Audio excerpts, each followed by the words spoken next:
sulygiavo į vieną dažnį.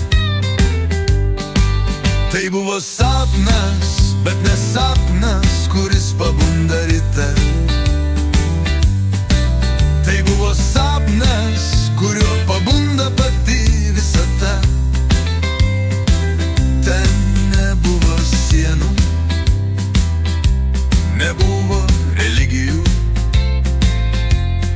buvo bendra vidinė architektūra, kur kiekviena gyvybės forma turėjo teisę kalbėti savo kalbą, būti sava, bet girdėti visus. Vieningojo sapno pasaulis nebuvo aukštesnis, jis buvo giliau.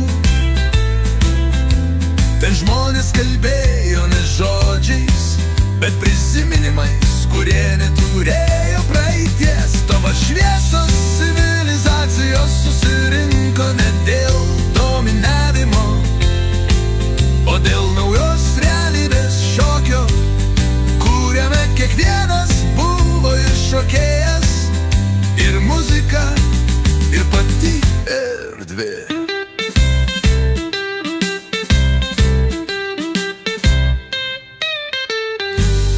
Dieviškos būtybės, kadaise buvusios tik mituose,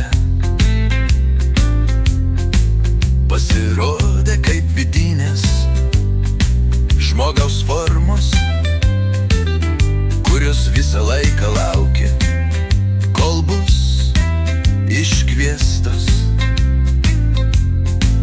Ne garbinimui, o bendrakūrai.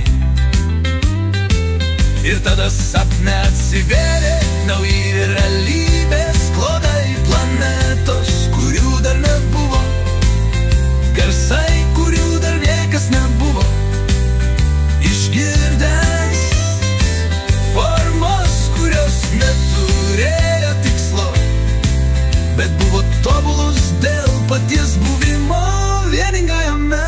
Sapne nėra centro, nes kiekvienas yra širdis.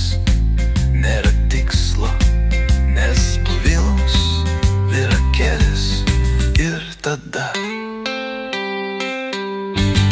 kai susijungė milijonai sąmonių, žmonių, būtybių, energijų, sielų, planetų, atsirado nauja visatos savybė. Meilė ne kaip emocija, meilė kaip egzistencijos architektūra.